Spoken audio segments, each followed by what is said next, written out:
नमस्कार. आपला महाराष्ट्र या कार्यक्रमात मी राखी तांबट सगळ्यांचं अगदी मनापासून सहर्ष स्वागत करते. आपल्या महाराष्ट्रातील रंगतदार घडामोडींचा रंगतदार नजराणा मी तुमच्यासाठी पुन्हा एकदा घेऊन आली आहे. सर्वप्रथम आपल्या महाराष्ट्र कार्यक्रमातर्फे आणि सह्याद्री वाहिनीतर्फे सर्व रसिक प्रेक्षकांना दीपावलीच्या मनपूर्वक शुभेच्छा. दिवाळी तर आहेच आणि म्हणूनच नेहमीप्रमाणे आपला हा कार्यक्रम विविध रंगी रांगोळीनं सजलेला आहे. रंग आपलं आयुष्य रंगतदार करतात. हेच रंग काही चित्रकार त्यांच्या वैविध्यपूर्ण कलाविष्काराद्वारे आपल्या समोर घेऊन येतात. चित्रकार शिवानी सोलंकी त्यापैकीच एक युवा चित्रकार ज्यांच्या नावे 5 विश्वविक्रम प्रस्थापित आहेत. नुकतंच त्यांच्या वैशिष्ट्यपूर्ण चित्रांचं प्रदर्शन नेहरू सेंटर आर्ट गॅलरीमध्ये आयोजित करण्यात आलं होतं. चला क्षणाचाही विलंब न करता या रंगाच्या दुनियेची सफर करूया. शिवानी सोलंकी यांच्या या चित्रप्रदर्शनाचं उद्घाटन त्यांचे गुरु विख्यात चित्रकार डॉक्टर अभिषेक सिंग तोमर यांच्या हस्ते करण्यात आले. हत्तीची विविध रूपं आणि त्यात श्री गणेशाचं प्रतिबिंब ही या प्रदर्शनातल्या चित्रांची संकल्पना होती.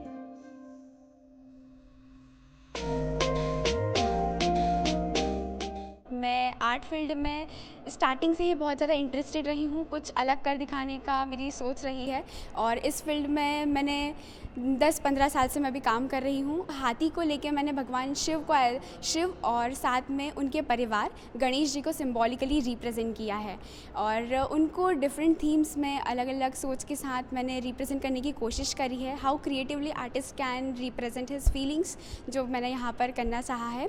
और इसी के साथ मैं बताना चाहूँगी कि मैंने अपने 5 वर्ल्ड रिकॉर्ड्स में अपना नाम दर्ज कराया है और उसमें मैंने एज अ बीटल नट जो रहती है पूजा की सुपारी, उसके ऊपर मैंने भगवान विष्णु के 12 अवतार को दर्शाया है। यहाँ पर एक पेंटिंग है जिसको मैंने टाइटल दिया हुआ है टीजिंग टू शिवा, जिसके अंदर मैंने भगवान गणेश को एज ए सिंबॉलिकली एलिफेंट के रूप में रिप्रेजेंट करा है, जहाँ पर वो भगवान शिव का चंद्रमा लेके भाग रहे हैं और जो रिफ्लेक्शन है पीछे शिव जी का है हमें देखने को मिलता है। वो रिप्रेजेंट कर रहे हैं कि उनको टीज़ करते हुए ऐसे छेड़ते हुए वहाँ पर गणेश जी जो हैं भगवान शिव जी का चंद्रमा लेके भाग रहे हैं और उनका एक परछाई जो है हमें देखने को मिलती है। उस चीज़ को मैंने यहाँ पर कवर किया है। और दूसरी पेंटिंग है राजाधिराज। यहाँ पर बाबा महाकाल जो हैं हाथी के ऊपर विराजमान है और जो कि मेरे शहर से बहुत इंस्पायर्ड हुई हूँ मैं, तो उसी को थीम लेके मैंने काम किया।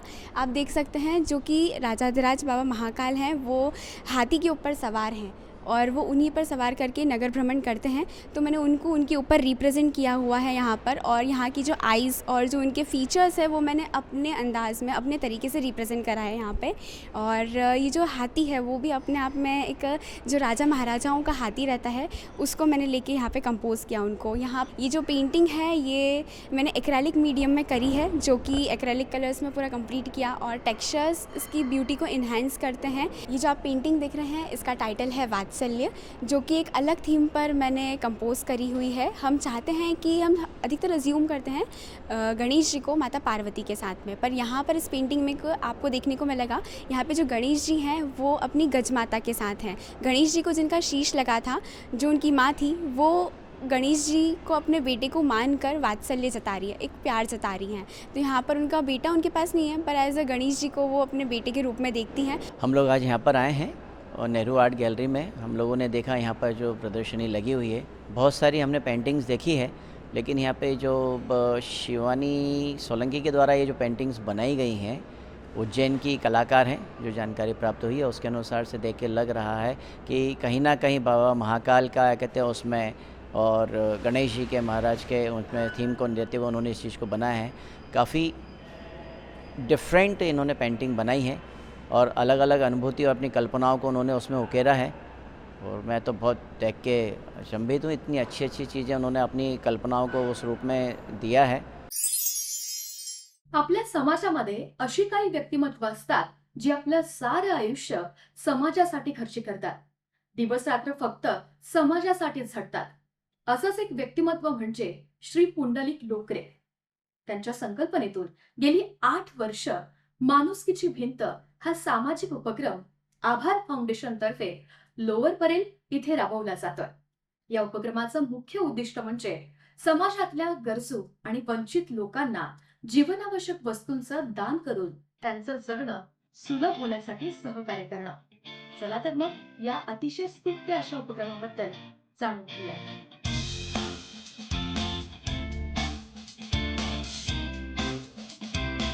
माणुसकीची भिंत या उपक्रमात लोकांकडून कपडे, शालेय साहित्य, खेळणी, वैद्यकीय साहित्य आणि सायकल अशा आवश्यक वस्तू गोळा करून त्या गरजूंना देण्यात आल्या. आभार फाउंडेशनचे अध्यक्ष श्री महेश चव्हाण आणि श्री पुंडलिक डोकरे यांनी इतर सर्व स्वयंसेवकांच्या मदतीनं हा उपक्रम यशस्वी केला.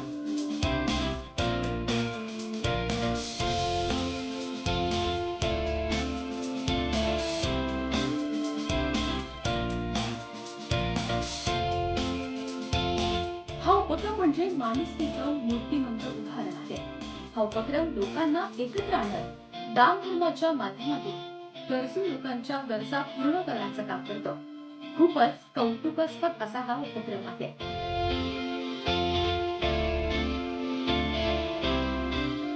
माणुसकी भिंतीमध्ये आम्ही हे ठरलंय की तुमच्याकडे असलेल्या अनावश्यक वस्तू ज्या तुम्हाला नकोशा आहेत त्या नकोशा वस्तू तुम्ही आमच्या ह्या वॉलवर म्हणजे भिंतीवर आणून द्यायच्या. या भिंतीवर आणल्यानंतर ज्यांना हवं आहे ते इथले घेऊन जातात. गेली 8 वर्ष आपण हे करतोय की ज्यांच्याकडे अतिरिक्त सामान असतं, घरामध्ये कुठली तरी खेळणी असतात, कपडे असतात, कोणतीही वस्तू असते, तर यावर्षी आम्ही जो घेतला तो सायकलचा प्रोजेक्ट घेतला आहे सोसायट्यांमध्ये की तुम्ही न सायकल वापरलेल्या त्या सायकली कुणाला तरी कामाला येतील आणि कामाला आलेल्या ज्या सायकली असतील त्या आम्ही कुणाला तरी डोनेट करू शकतो, जेणेकरून त्यांचं शिक्षण पूर्ण होऊ शकतं, त्यांच्या हॅपीनेसमध्ये आपण सहभागी होऊ शकतो. अशा प्रमाणे गेली 8 वर्ष करतोय. एक महत्त्वाचं म्हणजे आम्ही याच्यामध्ये असं केलं आहे की ह्यामध्ये गरीब हा शब्द आम्ही काढून टाकला आहे. त्याचं कारण आहे की गरीब हा शब्द आपण टाकला तर गरिबीला अजून गरिबी वाढवण्यापेक्षा काही गरजू लोक आहेत जे गरजू लोक ही घेऊन जाऊ शकतात. तर आज लोअरपळमध्ये आम्ही इथं असून इथं जरी खूप मोठी लोक आहेत इथे, पण असेच काही गरजू लोक आहेत ज्यांना ही लोक आपल्याकडे मागू शकत नाहीत. अशा मागू शकणाऱ्या गोष्टी जर आपण देऊ शकतो तर त्यासाठी व्यासपीठ असावं लागेल. पण गेली 8 वर्ष कमीत कमी 7 दिवस आम्ही इथं असतो. 7 दिवस ना सोशल अँगलने पूर्ण येतात, सगळे माझे मित्र आहेत, सगळे येतात, इथं करतात, देतात. देणारी एक टीम आहे, इथं घेणाऱ्यांची एक पूर्ण टीम असते आणि ह्याप्रमाणे आपण काम करत असतो. आज आप देख रहे हैं कि इतने हजारों लोग आते हैं और अपने घर के अच्छे कपड़े धो के इस्त्री करके देते हैं और जो भी जिसको ज़रूरत है वो लेके जाते हैं. किसी का कोई आइडेंटिटी डिक्लेयर नहीं किया जाता है, कुछ नहीं किया जाता है और डे बाय डे हर साल ये बढ़ते हुए जा रहा है. कालपासून इथे मी जाताना बघितलं की ते माणूस किती भिंत करून असं उघडलं आहे. तर दरवर्षी माझे कपडे भांडवलांना द्यायचो किंवा टाकून द्यायचो. पण मला कळलं की इथे कपडे देऊ शकतो आणि ते कपडे गरिबांमध्ये वाटले जातात. तर मग माझा सहभाग आणि मदतीचा हात म्हणून मी ते माझे कपडे दिले आहेत. रोड पे हम लोग जा रहे थे, गरीब आदमी का भला कर रहे हैं, उसी हम लोग को 3 सेट कपड़े ले लिए अपने परिवार के लिए, अपने के लिए अच्छा सही हो जाएगी, उसके लिए उनको मैं हाथ जोड़ रहा हूँ. आपल्या महाराष्ट्राची ही रंगतदार सफर अशीच सुरू राहील. पण तत्पूर्वी घेऊयात एक छोटीशी विश्रांती. हो, पण तुम्ही कुठे जाऊ नका, बघत राहा आपला महाराष्ट्र.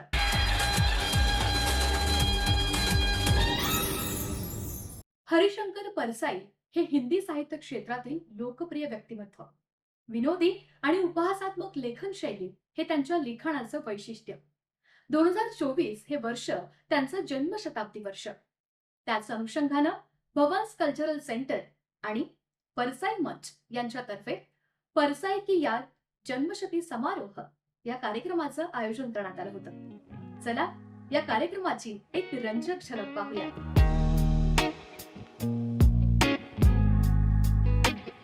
हरिशंकर परसाई यांच्या लेखणीतून साकारलेलं वैविध्यपूर्ण लेखन या कार्यक्रमातून सादर करण्यात आलं. ये रचना मुझे यूं भाई कि ये हमारे रोज़मर्रा की ज़िंदगी को कनेक्ट करती है, हमारे मन की उलझन को, झंझावत को। हम यूं ही खामखा कुछ न कुछ करते रहते हैं, फिर बाद में रियलाइज़ करते हैं यार ये कितना कुछ किया, मिला क्या? वही ये सवाल है।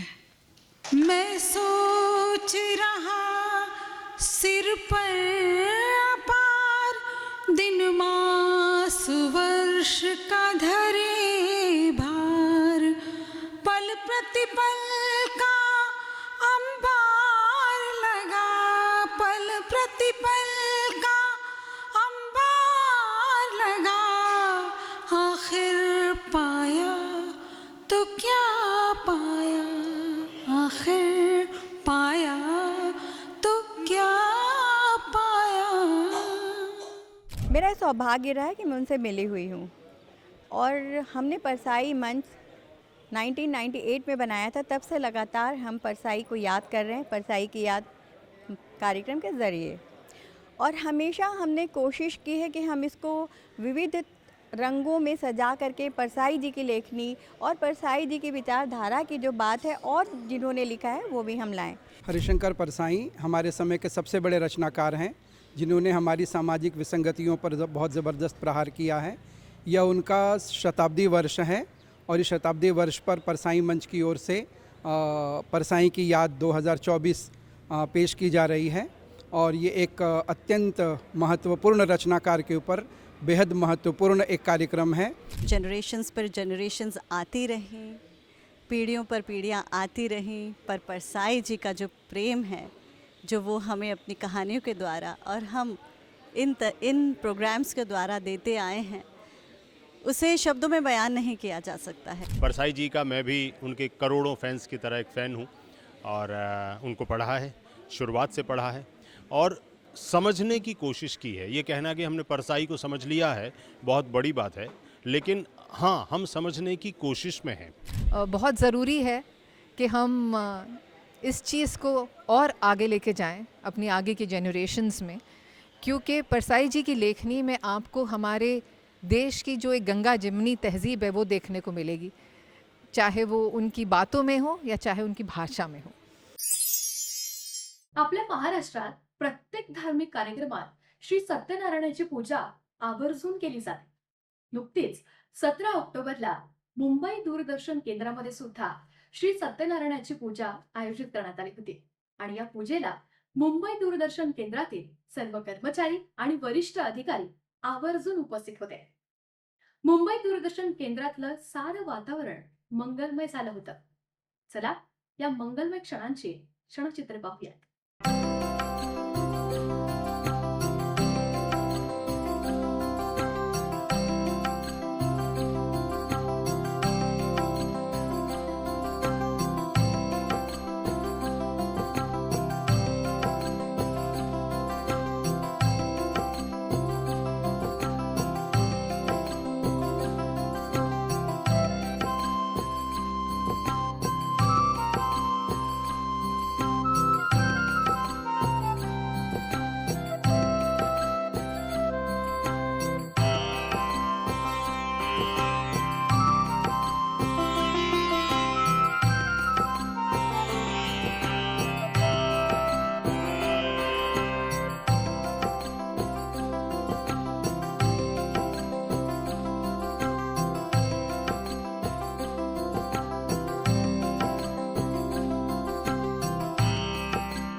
हे आनंददायी क्षण संपूच नये असंच वाटतं ना?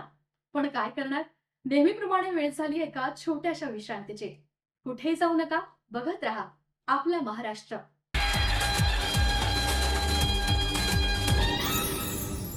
पुन्हा एकदा आपला महाराष्ट्र या आपल्या आवडत्या कार्यक्रमात तुमचं मनापासून स्वागत। आपल्या भारत देशाला प्रचंड मोठा समुद्र किनारा लाभलाय आणि हा सागरी किनारा एका अर्थानं भारताचं संरक्षण कवचच आहे। तुमच्या लक्षात आलं असेलच की मी आता सागराविषयी काहीतरी सांगणार आहे। बरोबर, नुकतंच मुंबईमध्ये international seminar on Indian Ocean region challenges and opportunities पार पडलं। चला या परिसंवादात नक्की काय घडलं ते जाणून घेऊया।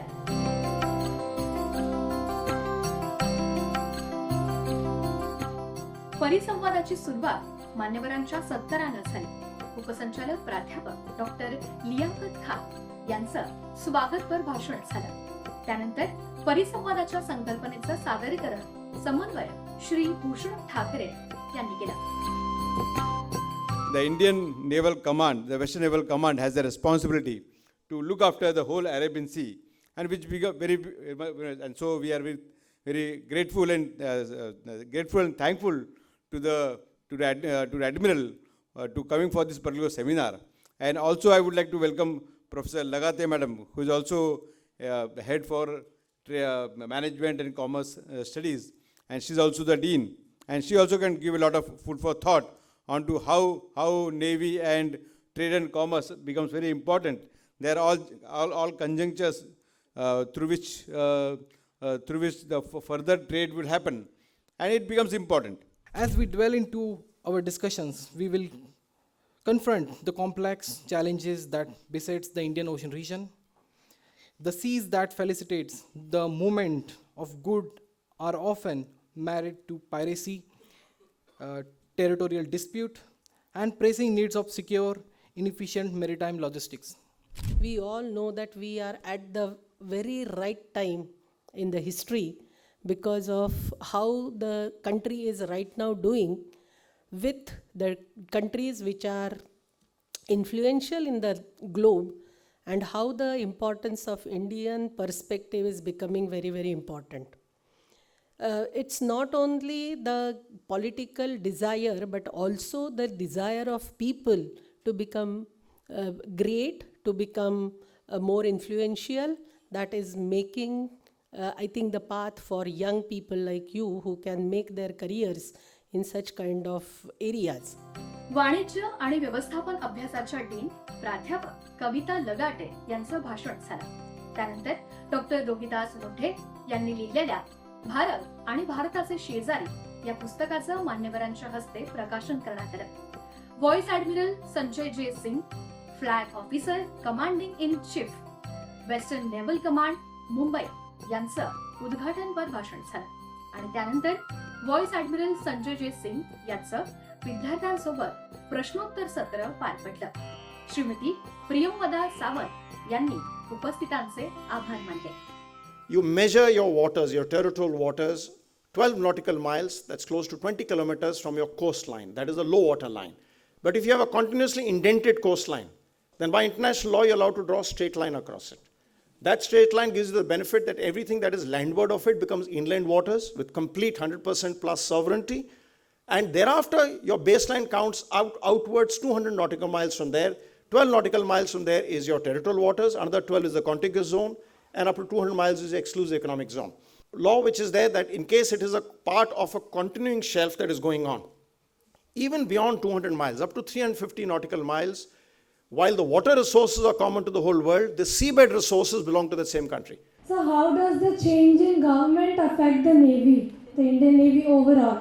So in the larger matters of the national interest, national security, there has been no difference between one government and the other. Slight changes in style, slight changes in challenges that occur at any given time. Remember what are the immediate pressing risk and danger that you have. So many times you look at getting through this week or this month or today's crisis, only then you can look at the long term. To be around in the long term, you have to take care of the short term first. So those are inevitable dynamics that are existent in all socio-political orders, all governance structures world over. I extend our deepest gratitude to the keynote speaker, Vice Admiral Sanjay Singh, the Flag Officer, Commanding-in-Chief, Western Naval Commanding, for your time as well as your speech. We are definitely aware always that Navy has its hands full, and you being in charge of the Western Command to have, given that time to us, your very precious time to us, we are indeed very, very grateful to you, sir. यानंतर दुसऱ्या सत्रात dynamics in the Indian Ocean region या विषयावरती परिसंवाद रखला. India is engaging the world in very, very different ways than what it was before. Arguably, again, we can discuss whether it is different or more of the same. So all of this makes for an interesting global canvas, and that impacts the oceans, and in turn what happens on the oceans impacts the global geopolitics. not only the say political scene in the neighborhood as such, but also the connectivity projects, which was an Indian ambition for a very long time. Out of blue, they have become so generous that they want each and everything India should buy from them. There is a reason. And the reason is they want someone, a power like India, which is rising and which can be very, very confident in terms of countering and its expansionist policy. So now comes the importance of Indian Ocean. Since India has an upper hand to checkmate at both its dilemma, that is Hormuz in the west and Malacca Strait in the east. Bank of इंडियातर्फे दिनांक 28 October 2024 ते 3 November 2024 या कालावधीत vigilance awareness weak अर्थात दक्षता जनजागृती सप्ताहाचं आयोजन करण्यात आलं होतं. बँकेच्या सभासदांमध्ये ग्राहकांमध्ये विविध विषयांबाबत जागृती व्हावी हा या सप्ताहाचा मुख्य उद्देश होता. 28 ऑक्टोबरला एका विशेष कार्यक्रमाद्वारे या सप्ताहाचा प्रारंभ करण्यात आला. चला तर या विजिलन्स अवेयरनेस वीक कार्यक्रमाची के माध्यम से जुड़े हुए सभी दर्शकों को मेरा नमस्कार. भारत रत्न लौह पुरुष सरदार वल्लभ भाई पटेल के जन्म दिवस, राष्ट्रीय एकता दिवस के शुभारंभ होने के सप्ताह के साथ मनाए जाने वाले सतर्कता जागरूकता सप्ताह के इस विशेष अवसर पर मैं बैंक ऑफ इंडिया परिवार की ओर से आप सभी को शुभकामनाएं और हार्दिक बधाई देता हूं. सरदार पटेल ईमानदारी, एकता और राष्ट्र के प्रति अटूट समर्पण के प्रतीक थे. जब हम राष्ट्र निर्माण में उनके योगदान को याद करते हैं तो ईमानदारी और पारदर्शिता के उन मूल्यों को अपने जीवन में प्रतिबिंबित करने हेतु प्रेरित होते हैं. इस वर्ष का विषय सत्यनिष्ठा की संस्कृति से राष्ट्र की समृद्धि हमें याद दिलाता है कि एक मजबूत, अधिक भरोसेमंद और समृद्ध समाज के निर्माण में सतर्कता एक महत्वपूर्ण स्तंभ है. बैंक ऑफ इंडिया में न केवल हमारे पेशेवर कर्तव्य के एक हिस्से के रूप में बल्कि एक राष्ट्रीय जिम्मेदारी के रूप में हम नैतिक मानकों को बनाए रखने और भ्रष्टाचार मुक्त वातावरण सुनिश्चित करने के लिए प्रतिबद्ध हैं. हम अपने सभी कर्मचारियों और हितधारकों को हर स्तर पर पारदर्शिता को बढ़ावा देने के लिए सतर्क और सक्रिय रहने के लिए प्रोत्साहित करते हैं. साथ मिलकर हम भ्रष्टाचार के खिलाफ लड़ाई में सार्थक योगदान दे सकते हैं और हमारे देश के लिए बेहतर भविष्य बनाने में मददगार हो सकते हैं. बँक ऑफ इंडियाचे MD आणि CEO श्री रजनीश कर्नाटक यांच्या हस्ते 28 ऑक्टोबरला या विजिलन्स अवेअरनेस वीकचं उद्घाटन करण्यात आलं. यावेळी बँक कर्मचाऱ्यांकडून सचोटीची प्रतिज्ञा करण्यात आली आणि त्यानंतर भारताचे माननीय राष्ट्रपती, उपराष्ट्रपती, पंतप्रधान आणि केंद्रीय दक्षता आयुक्त यांच्या संदेशांचं वाचन करण्यात आलं. हमारा विश्वास है कि हमारे देश की आर्थिक, राजनीतिक तथा सामाजिक प्रगति में भ्रष्टाचार एक बड़ी बाधा है. हमारा विश्वास है कि भ्रष्टाचार का उन्मूलन करने के लिए सभी संबंधित पक्षों जैसे सरकार, नागरिकों तथा निजी क्षेत्र को एक साथ मिलकर कार्य करने की आवश्यकता है. Culture of integrity for nations' prosperity. This theme serves as a reminder that integrity is the foundation of our nation's economic prosperity and social well-being. Integrity promotes inclusive growth, ensuring development benefits reach all the sections of society. Commemorating the birth anniversary of Bharat Ratna Sardar Vallabhbhai Patel is not just a tribute to the environment of India, but a reformation of the values he stood for: integrity, unity, and national prosperity. The Vigilance Awareness Week will help spread awareness among individuals to imbibe such ethics and virtues such as honesty, fairness, and integrity in day-to-day work. May the Vigilance Awareness Week celebrations be a huge success. The Commission believes that the theme for this year should be inspired by the rich cultural heritage of India that is rooted in ethical values and integrity. It is believed that these values can serve as foundation upon which the nation can continue its journey towards development and prosperity. त्यानंतर मान्यवरांच्या हस्ते vigilance manual and booklet on case स्टडीजचं प्रकाशन सुद्धा करण्यात आलं. आणि सदस्यांतर्फे 5 मिनिटं मानवी साखळी तयार करण्यात आली. बँक ऑफ इंडियातर्फे पूर्ण आठवड्याभर विविध कार्यक्रमांचं, विविध उपक्रमांचं आयोजन करण्यात आलं होतं. सध्याच्या डिजिटल काळात अशा सप्ताहांचं आयोजन खरंच खूपच कौतुकास्पद आहे. आपला महाराष्ट्राचा प्रत्येक भाग तुमच्यासाठी वैविध्यपूर्ण घडामोडी घेऊन येत असतो आणि अर्थात तुम्हाला सुद्धा हा कार्यक्रम बघताना नक्कीच खूप आनंद सुद्धा मिळतो. हा आनंद तुम्हाला पुन्हा एकदा मिळेल आपल्या महाराष्ट्राच्या पुढच्या भागात. आणि आपला महाराष्ट्र या कार्यक्रमाबद्दल तुम्ही दिलेल्या ईमेल आयडी वरती संपर्क करू शकता. आता मात्र मला कार्यक्रमाची सांगता करण्याची अनुमती द्या. नमस्कार. जब तान छिड़ी मैं बोल उठा, जब तान छिड़ी मैं बोल उठा, जब थाप पड़ी पगडोल उठा, जब थाप पड़ी पगडोल उठा, औरों के स्वर में स्वर भर कर, औरों के स्वर में स्वर भर कर, अब तक गाया तो क्या गाया, अब तक गाया तो क्या गाया, क्या किया आज तक